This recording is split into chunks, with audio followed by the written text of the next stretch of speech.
नमस्कार विद्यार्थी मित्रांनो, मी प्राध्यापक धुरीचे कुंडे कॉलेज कुंडे आपलं पहिल्यांदा या ऑनलाईन अर्थशास्त्र विषयाच्या क्लासेसमध्ये या व्हिडिओमध्ये स्वागत करतो. या आधीच्या व्हिडिओमध्ये आपण सूक्ष्म अर्थशास्त्राचा काही भाग बघितला. आज सूक्ष्म अर्थशास्त्राची वैशिष्ट्ये व स्थूल अर्थशास्त्रातील बाकी उर्वरित भाग आपण अभ्यासणार आहोत. चला तर सुरुवात करूया सूक्ष्म अर्थशास्त्राच्या वैशिष्ट्यांपासून. बाळांनो, हा सर्व व्हिडिओ बघत असताना तुम्हाला जे काही मुद्दे, जे काही पॉईंट्स नोंदवावेसे वाटतील ते आपल्या तासनवहीमध्ये, आपल्या वह्यामध्ये लिहून ठेवा. आणि जो काही गृहपाठ तुम्हाला सांगितला असेल तो तुमच्या वहीमध्ये पूर्ण असणं गरजेचं आहे. कारण तो अभ्यास जेव्हा शाळा चालू होईल तेव्हा नक्की तपासला जाईल. सूक्ष्म अर्थशास्त्राची वैशिष्ट्ये कोणकोणती सूक्ष्म अर्थशास्त्राची वैशिष्ट्ये येतात? तर त्यामध्ये पहिलं वैशिष्ट्य की सूक्ष्म अर्थशास्त्रामध्ये वैयक्तिक घटकांचा अभ्यास केला जातो. आता वैयक्तिक घटक कोणते कोणते? तर वैयक्तिक आर्थिक घटक. आर्थिक घटकेमध्ये वैयक्तिक किमती आल्या, वस्तू व सेवांच्या वैयक्तिक किमती आल्या, कुटुंब संस्था आल्या, उद्योग संस्था आल्या, ज्याद्वारे विविध प्रकारचे आर्थिक व्यवहार केले जातात. अशा सर्व लहान वैयक्तिक आर्थिक घटकांचा अभ्यास या सूक्ष्म अर्थशास्त्रामध्ये केला जातो. त्याच्यानंतर कोणता आहे? तर किंमत सिद्धांत. पुढील वैशिष्ट्य आहे किंमत सिद्धांत. किंमत सिद्धांत नावातच आहे, कशाशी संबंधित आहे? किमतीशी संबंधित आहे. सूक्ष्म अर्थशास्त्र वस्तू व सेवांच्या किंमत निश्चितीशी, मग त्याच्यामध्ये उत्पादन घटकांची देखील किंमत निश्चित आली, यांच्याशी संबंधित आहे. त्यामुळे सूक्ष्म अर्थशास्त्राला किंमत सिद्धांत असे देखील म्हणतात. यानंतर पुढील वैशिष्ट्य आहे आंशिक समतोल, अंशात्मक समतोल. आता समतोल म्हणजे काय? तर दोन घटकांमधील संतुलन संतुलित करायचे. दोन्ही बाजू कशा करायच्या? संतुलित ठेवायच्या, म्हणजे समतोल. मग सूक्ष्मलक्षी अर्थशास्त्र देखील काय करतं? तर अर्थव्यवस्थेचा आंशिक समतोल साधतं. उदाहरणार्थ, आंशिक समतोलामध्ये काय काय येतं? तर एक उपभोक्ता. बघा, अनेक उपभोक्ते असतात, त्याच्यातील एक उपभोक्ता. अनेक उत्पादन संस्था असतात, त्याच्यातील एक उत्पादन संस्था. अनेक उद्योग असतात, त्याच्यातील विशिष्ट उद्योग इत्यादी घटकांच्या समतोलाचं, त्यांचं तुलनात्मक विश्लेषण केलं जातं. हे करण्यासाठी त्या वैयक्तिक घटकाला मगाशीच सांगितल्याप्रमाणे इतर आर्थिक घटकांपासून बाजूला काढलं जातं आणि त्याचा समतोल अभ्यास केला जातो. त्याच्यानंतर सूक्ष्म अर्थशास्त्राचं पुढील वैशिष्ट्य कोणतं? तर हे सूक्ष्म अर्थशास्त्र हे विशिष्ट गृहीतकांवर आधारित आहे. अर्थशास्त्र काय आहे? विशिष्ट गृहीतकांवर आधारित आहे. मग गृहीतक कोणतं? तर इतर परिस्थिती कायम, म्हणजे हे अर्थशास्त्रीय संकल्पना स्पष्ट करण्यासाठी ज्या काही गोष्टी अंदाजित धरल्या आहेत किंवा आधारित धरलेल्या आहेत त्या परिस्थितीवर कायम राहून विवेचनाला सुरुवात केली जाते किंवा अभ्यासाला सुरुवात केली जाते. मग यामध्ये कोणकोणती सिद्धांत आले? मग सूक्ष्म अर्थशास्त्रातील पूर्ण रोजगार असेल, शुद्ध भांडवलशाही असेल, पूर्ण स्पर्धा असेल, सरकारची निर्हस्तक्षेपाचे धोरण असेल, हे सर्व गृहीतकांवर आधारित असतं. आणि बाळांनो, गृहीतकांमुळे सिद्धांताचं अभ्यास करणं, सिद्धांताचं विवेचन करणं सोपं जातं. याच्या पुढील वैशिष्ट्य कोणतं? तर विभाजन पद्धत.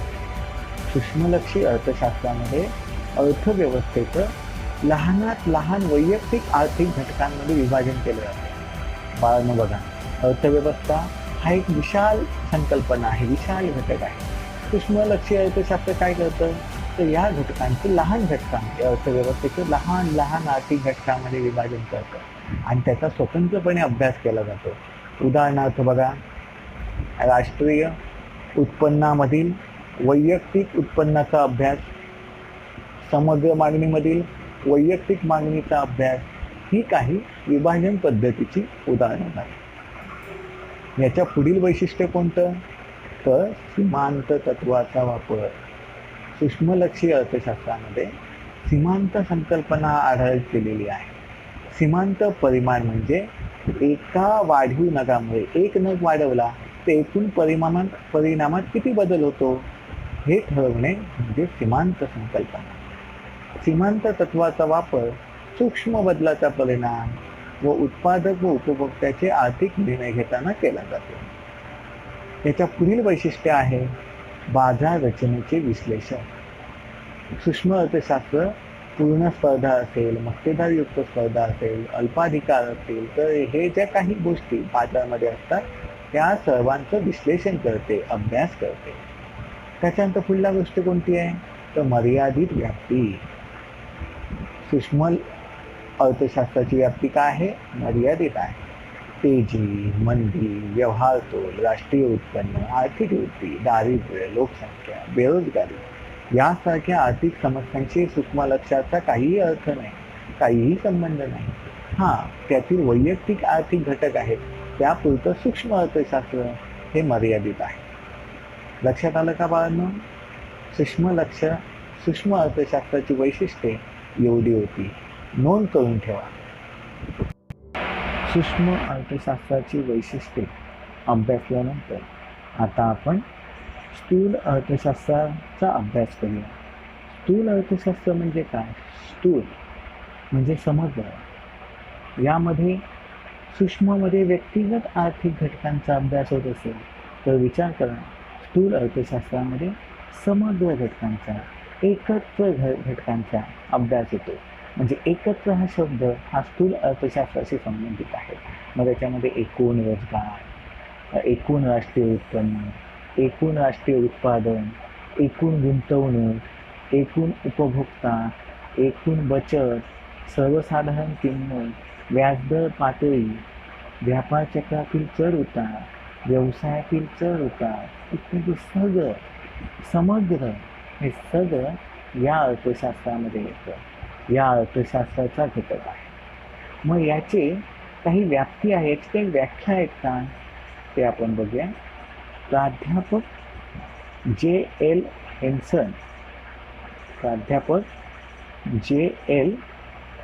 हेन्सन यांनी काय म्हटलं आहे पाहूया. स्थूल अर्थशास्त्र ही अर्थशास्त्राची अशी शाखा आहे की ज्यात एकूण रोजगार, एकूण बचत, एकूण गुंतवणूक व एकूण राष्ट्रीय उत्पन्न यासारख्या मोठ्या समुच्चयाचा व त्याच्यातील परस्पर संबंधांचा विचार करण्यात येतो. कोणकोणता विचार करण्यात येतो? एकूण रोजगार, पुन्हा एकदा बघा, एकूण रोजगार, एकूण बचत, एकूण गुंतवणूक आणि राष्ट्रीय उत्पन्नाच्या पाठी देखील एकूण राष्ट्रीय उत्पन्न या 4 घटकांचा, त्यांच्यातील परस्पर संबंधांचा विचार स्थूल अर्थशास्त्रामध्ये करण्यात येतो. प्राध्यापक कार्ल शॅपियर यांनी काय सांगितलंय तर स्थूल अर्थशास्त्र अर्थव्यवस्थेच्या संपूर्ण कार्यपद्धतीशी संबंधित आहे. महत्त्वाचा शब्द कोणता आहे? संपूर्ण.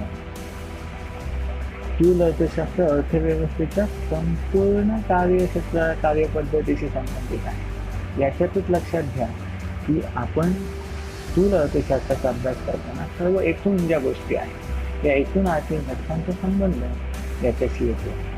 मग स्थूल अर्थशास्त्राची व्याप्ती आपण बघणार आहोत. म्हणजे स्थूल अर्थशास्त्राचा विस्तार कुठपर्यंत आहे ते आपण बघूया. पहिला आहे उत्पन्न व रोजगार सिद्धांत. उत्पन्न व रोजगार सिद्धांत. स्थूल अर्थशास्त्र राष्ट्रीय उत्पन्न व रोजगार पातळी यांच्या निश्चितीचे विश्लेषण करते. म्हणजे राष्ट्रीय उत्पन्न किती आहे, रोजगार पातळी किती आहे याचं विश्लेषण स्थूल अर्थशास्त्र करते.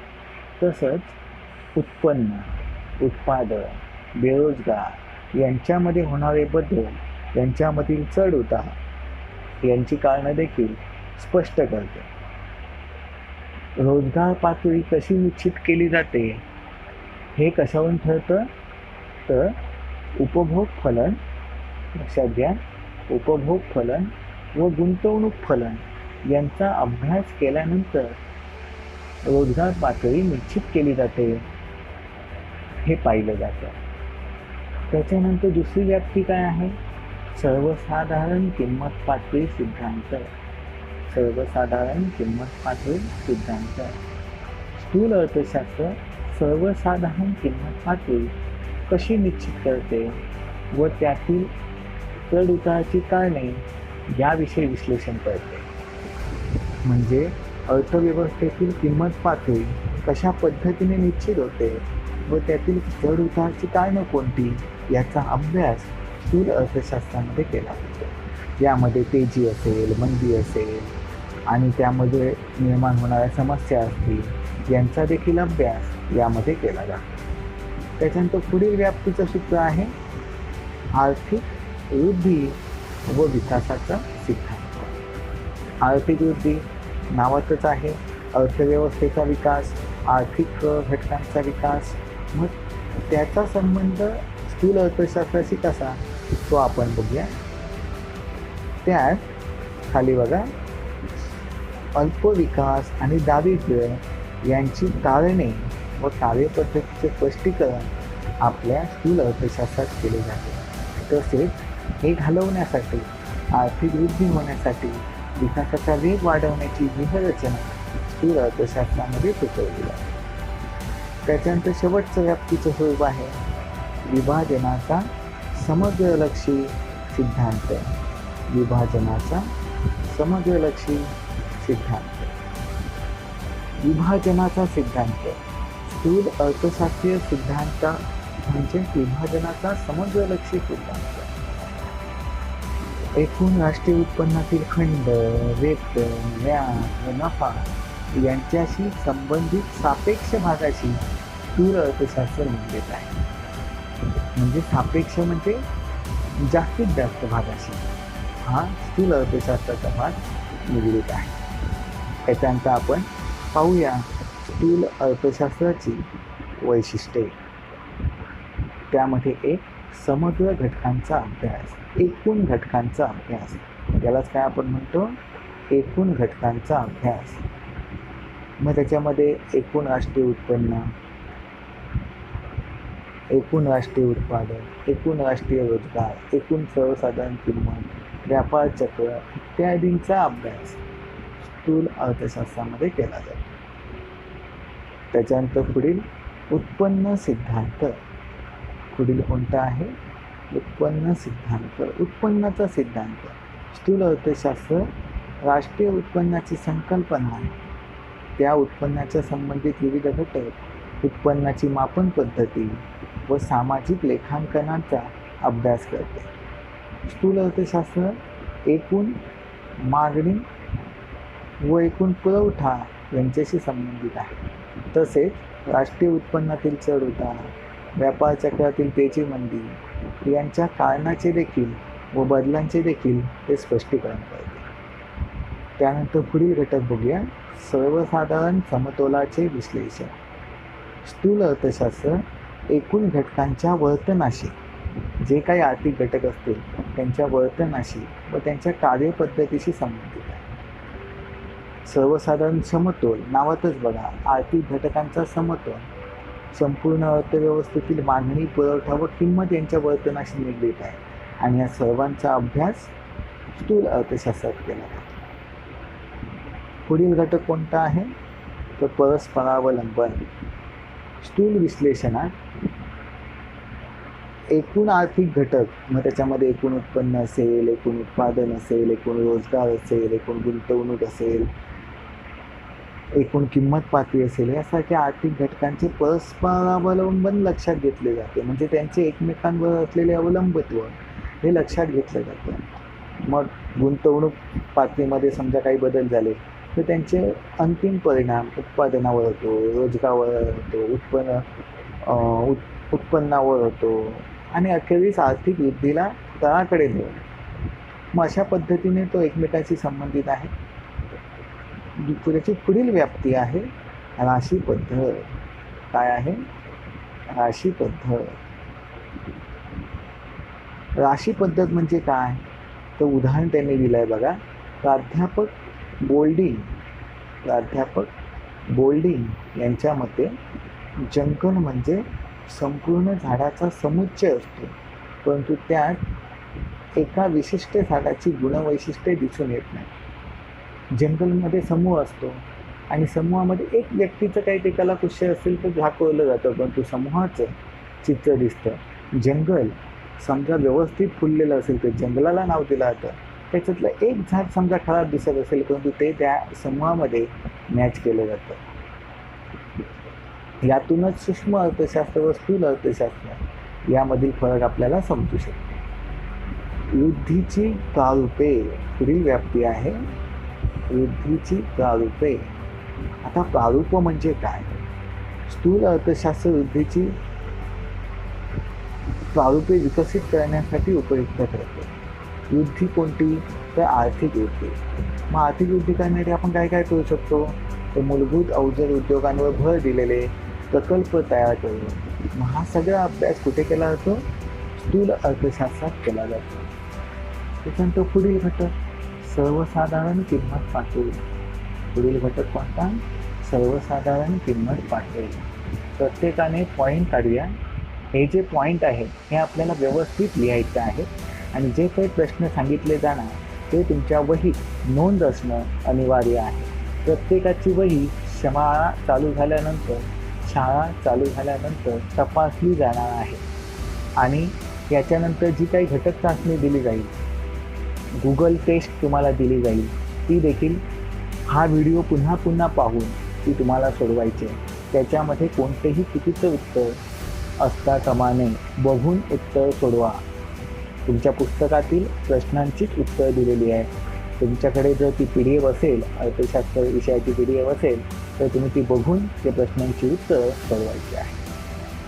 आपण सर्वसाधारण किंमत पातळीकडे होतो. स्थूल अर्थशास्त्रामध्ये सर्वसाधारण किंमत पातळी निश्चित केली जाते व त्याचा अभ्यास केला जातो.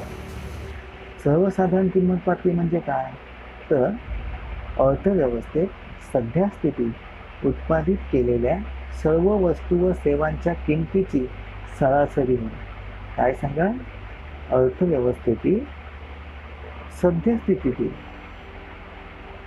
आता अर्थव्यवस्थेतील सद्यस्थितीत उत्पादित केलेल्या सर्व वस्तू व सेवांच्या किमतीची सरासरी. वस्तू व सेवांच्या किमतीची सरासरी म्हणजे सर्वसाधारण किंमत पातळी. याचा देखील अभ्यास स्थूल अर्थशास्त्रात केला जातो. पुढील व शेवटचा मुद्दा कोणता? तर धोरणाभिमुख. लॉर्ड केज यांच्या मते स्थूल अर्थशास्त्र हे आर्थिक समस्या सोडवणाऱ्या धोरणांची चर्चा करणारे शास्त्र आहे. ठीक आहे. चला तर या धड्यामध्ये शेवटचा घटक स्थूल अर्थशास्त्राचे महत्त्व आपण बघूया. स्थूल अर्थशास्त्राचं अर्थव्यवस्थेच्या दृष्टिकोनातून महत्त्व काय हे आपण बघू. पहिलं महत्त्व आहे अर्थव्यवस्थेची कार्यपद्धती. अर्थव्यवस्थेची कार्यपद्धती ही व्यापक असते, गुंतागुंतीची असते. मग अशा वेळी स्थूल अर्थशास्त्र याची या पूर्ण कार्यपद्धतीची कल्पना, त्याचं व्यापकत्व हे सोडवण्यास, हे समजण्यास सहाय्य करतात. त्यामुळे स्थूल अर्थशास्त्र हे अर्थव्यवस्थेच्या संदर्भात खूप महत्त्वाचं काम करतं. त्याच्यानंतर पुढील घटक कोणता? तर आर्थिक चढउतार. पुढील घटक आहे आर्थिक चढउतार. अर्थव्यवस्थेमध्ये चढउतार येतच असतात. मग ते उत्पन्नातील चढउतार असून दे, उत्पादनमधील चढउतार असून दे, रोजगारातील चढउतार असून दे, त्याची कारणं, त्याच्यावर असलेलं नियंत्रण, त्याची तीव्रता कमी करण्यासाठी स्थूल अर्थशास्त्रामध्ये विश्लेषण केले जाते व ते अर्थव्यवस्थेत मदत करते. पुढील घटक कोणता? तर राष्ट्रीय उत्पन्न. स्थूल अर्थशास्त्राचं राष्ट्रीय उत्पन्नामध्ये देखील अभ्यास आहे, महत्त्व आहे. राष्ट्रीय उत्पन्न व सामाजिक लेखा यांचे अनन्यसाधारण महत्त्व समोर आलेलं आहे. राष्ट्रीय उत्पन्नाच्या अभ्यासाशिवाय नवीन आर्थिक धोरणांची मांडणी करता येत नाही. म्हणजे लक्षात आलं का? तर राष्ट्रीय उत्पन्न व सामाजिक उत्पन्न यांचं स्थूल अर्थशास्त्राच्या अभ्यासामुळे जी काही निश्चिती असेल ती करता येते. कारण राष्ट्रीय उत्पन्नाच्या अभ्यासाशिवाय नवीन आर्थिक धोरणं ही आपण निश्चित करू शकत नाही. पुढील मुद्दा कोणता? आर्थिक विकास.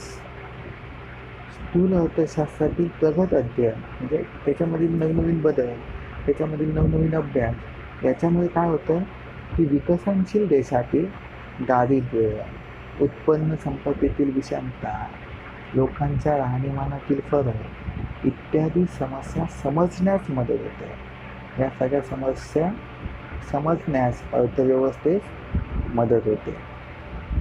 त्याच्यानंतर पुढील वैशिष्ट्य कोणतं? तर अर्थव्यवस्थेची कामगिरी. पुढील वैशिष्ट्य कोणतं? अर्थव्यवस्थेची कामगिरी.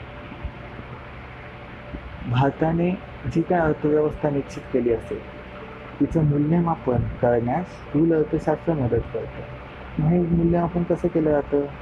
तर राष्ट्रीय उत्पन्नाच्या आकडेवारीचा उपयोग यासाठी केला जातो. दीर्घकाळ अर्थव्यवस्थेच्या कामगिरीचे मापन राष्ट्रीय उत्पन्नाच्या आकडेवारीने केले जाते. आता ते कसे? तर एका कालावधीतील उत्पादित वस्तू व सेवांची तुलना दुसऱ्या कालावधीतील उत्पादित वस्तू व सेवांशी केली जाते. म्हणजे यावर्षी किती वस्तू व सेवा उत्पादित झाल्या व पुढल्या वर्षी किती वस्तू सेवा उत्पादित होणार यांची काय केली जाते? तुलना केली जाते. त्याच्यानंतर काय आहे? 6वा मुद्दा स्थूल आर्थिक चलाचा अभ्यास.